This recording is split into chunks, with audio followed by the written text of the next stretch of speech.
بسم اللہ الرحمن الرحیم۔ السلام علیکم ورحمۃ اللہ وبرکاتہ۔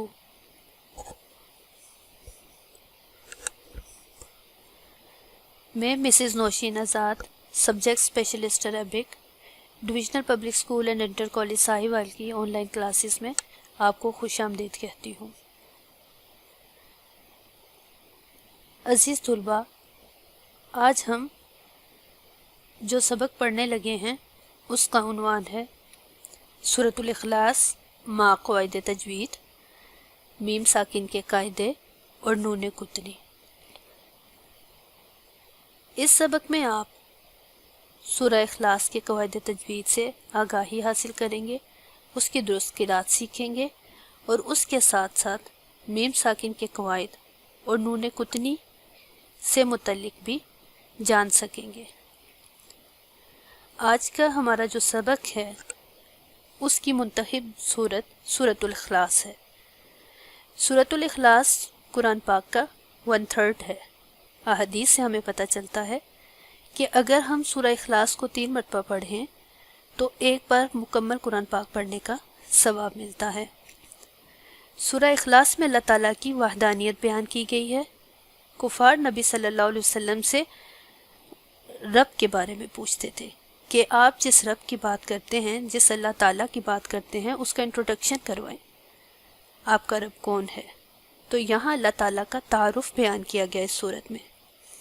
کچھ صحابہ کرام کا یہ خیال تھا کہ اگر قرآن مجید میں کچھ بھی نازل نہ ہوتا اور صرف یہ ایک سورہ ہوتی تو یہ کافی ہو جاتی۔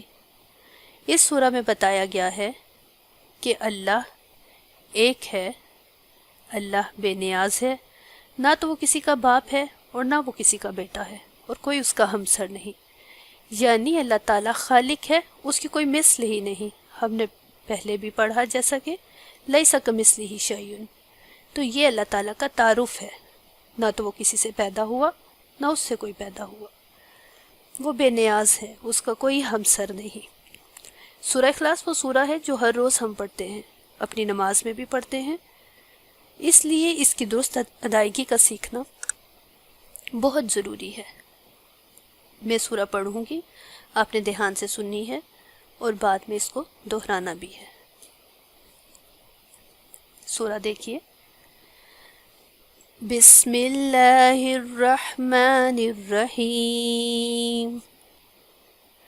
قل هو اللہ احد اللہ الصمد لم یلد ولم یولد وَلَمْ يَكُنْ لَهُ كُفُوًا أَحَدٌ صدق اللہ العظیم۔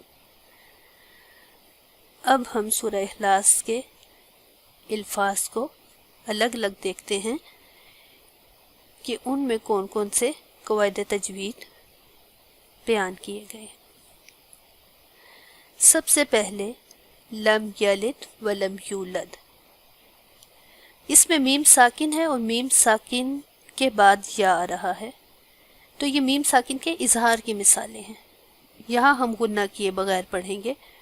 میم ساکن کے اظہار کو مزید ہم سبق کے اگلے حصے میں بھی ڈسکس کریں گے۔ اگر میم کے بعد با یا میم میں سے کوئی حرف آئے گا تو ہمیشہ میم کی آواز کو ظاہر کر کے پڑھیں گے۔ یہ میم ساکن کا اظہار ہے، غنہ کیے بغیر جلدی سے پڑھیں گے۔ اس کے بعد ہم نے پڑھا یقل لہ، نون ساکن اور تنوین کے قواعد میں ہم نے پڑھا کہ حروف ادغام 6 ہیں، جنہیں حروف یرملون بھی کہا جاتا ہے، جن میں سے لام بھی ہے۔ اگر نون ساکن کے بعد لام آئے گا تو ادغام بلا غنہ ہوگا، یعنی غنہ کیے بغیر ادغام ہوگا۔ تو یہاں یقل لہ لام پہ غنہ نہیں ہوگا بلکہ ادغام بلا غنہ ہوگا۔ اس کے بعد کفواً احد، واو کے اوپر 2 زبریں ہیں جس کو تنوین کہا جاتا ہے، 2 زبر 2 زیر اور 2 پیش کو تنوین کہا جاتا ہے۔ اب تنوین کے بعد حروف حلقی میں سے کوئی حرف آئے گا تو اس پہ اظہار کریں گے۔ کفواً احد، حمزہ آ رہا ہے، یہ تنوین کے اظہار کی مثال ہے۔ اس کے بعد سورہ کے دوسرے الفاظ کو دیکھتے ہیں جو کہ حروف قلقلہ کی مثالیں ہیں۔ ہم نے پڑھا تھا کہ حروف قلقلہ 5 ہیں، جو کہ قطب جدن ہیں، ان میں قاف، تو، با، جیم اور دال جب یہ ساکن ہو یا ان پہ وقف کیا جائے تو ان پہ کلکلہ ہوگا۔ کلکلہ کا طریقہ بھی آپ سیکھ چکے ہیں۔ احد، الصمد، لم یلد ولم یولد، یہ حروف کلکلہ کی مثالیں ہیں۔ اب ہم اپنے سبق کے اگلے حصے کی طرف بڑھتے ہیں جو کہ میم ساکن کے قاعدے ہیں۔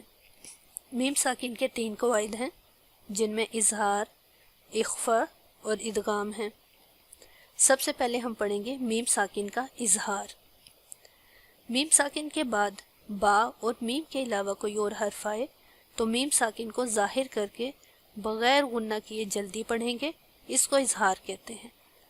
ابھی ہم نے سورہ اخلاص میں لم یلد ولم یولد اسی کی مثالیں پڑھی۔ مزید مثالیں پڑھتے ہیں۔ انعمت، ہم فیہا، لکم دینکم، یعنی کہ میم ساکن کے بعد با اور میم میں سے کوئی بھی حرف آئے گا تو اظہار ہوگا، غنہ نہیں کریں گے، غنہ کیے بغیر جلدی سے پڑھیں گے، تو یہ میم ساکن کا اظہار ہوگا۔ اب میم ساکن کا اگلا قاعدہ ہے اخفاء۔ میم ساکن کا اخفاء کیسے ہوتا ہے اب ہم دیکھتے ہیں۔ اگر میم ساکن کے بعد با آئے تو میم ساکن کو غنہ کے ساتھ پڑھیں گے، اس کو اخفاء کہتے ہیں۔ غنہ کا آپ نے طریقہ سیکھا ہوا ہے کہ ایک الف کی مقدار کے برابر ناک میں آواز لے جانے کو غنہ کہتے ہیں۔ ان مثالوں میں ہم دیکھتے ہیں کہ میم ساکن کے بعد با آ رہا ہے تو غنہ کے ساتھ میم پڑھا جائے گا۔ پہلی مثال، ان ربہم بہم ترمیہم بحجارۃ، تو یہ میم ساکن کا اخفاء ہے۔ اس کے بعد ہے میم ساکن کا ادغام، یعنی اگر میم ساکن کے بعد میم آئے تو میم کو دوسرے میم کے ساتھ ملا کر غنہ کے ساتھ پڑھیں گے، اس کو ادغام کہتے ہیں۔ یعنی 2 میم اکٹھے ہو رہے ہیں تو ملا کے پڑھیں گے، غنہ بھی کریں گے، تو یہ ادغام ہوگا۔ لہم ما یشاؤون الیکم مرسلون، یہ میم ساکن کے ادغام کی مثال ہے۔ اب ہم نے جو پڑھا تھا اس میں میم ساکن کا اظہار، اخفاء اور ادغام پڑھا۔ اپنے سبق کے اگلے حصے کی طرف چلتے ہیں جو کہ ہے نون قطنی۔ قرآن کریم میں بعض جگہوں پر الف کے نیچے چھوٹا سا نون لکھا جاتا ہے اور اس نون کے نیچے ہمیشہ زیر ہوتی ہے۔ اس چھوٹے نون کو نون قطنی کہتے ہیں۔ اس کو ملا کر پڑھتے وقت نون پڑھیں گے۔ قرآن مجید پڑھتے ہوئے آپ اکثر دیکھتے ہیں کہ ایک الف کے نیچے چھوٹا سا نون ہوتا ہے اور اس کے نیچے زیر لگی ہوئی ہوتی ہے۔ مثالیں آپ کے سامنے ہیں، اس کو ہم پڑھتے ہیں، اور یاد رکھیں کہ ہمیشہ ملا کر پڑھتے ہوئے یہ نون پڑھا جائے گا، لیکن اگر ہم پہلے کلمے پہ وقف کریں تو تب یہ نون نہیں پڑھا جائے گا۔ جیسے لمزۃ الذی، فخورا الذین، نوح ابنہ، پہلے کلمے کے آخری حرف پر وقف کریں، دونوں کلموں کو ملا کر نہ پڑھیں تو اس وقت نون قطنی نہیں پڑھا جائے گا۔ جیسے لمزہ الذی، فحورا الذین، لیکن جب ہم فخور پڑھیں تو پھر الذین، نوح ابنہ، یہ نون قطنی کی مثالیں تھیں۔ عزیز طلبہ، ابھی تک ہم نے جو سبق پڑھا اس کو ایک دفعہ دہرا لیتے ہیں۔ سب سے پہلے ہم نے پڑھی سورہ اخلاص قواعد تجوید کے ساتھ، جس میں ہم نے میم ساکن کے قواعد اور نون قطنی بھی پڑھا۔ میم ساکن کے قواعد 3 ہیں، اظہار، اخفاء اور ادغام۔ اگر میم ساکن کے بعد میم یا با میں سے کوئی حرف آئے گا تو پھر ہمیشہ اظہار ہوگا، لیکن اگر میم ساکن کے بعد با آئے تو میم ساکن کو غنہ کے ساتھ پڑھیں گے، اس کو اخفا کہتے ہیں۔ اور میم ساکن کے بعد میم آ جائے تو ادغام ہوگا، دونوں میم ملا کر پڑھیں گے اور غنہ کے ساتھ پڑھیں گے۔ اس کے علاوہ ہم نے پڑھا نون کتنی۔ نون کتنی وہ چھوٹا سا نون ہے جو الف کے نیچے لکھا ہوتا ہے، اس کے نیچے ہمیشہ زیر ہوتی ہے۔ جب ہم دو کلموں کو ملا کر پڑھتے ہیں تو یہ نون پڑھا جاتا ہے، لیکن اگر پہلے کلمے پہ وقف کریں تو پھر یہ نون نہیں پڑھا جاتا۔ اس امید کے ساتھ کہ آپ کو آج کا سبق سمجھ آ گیا ہوگا۔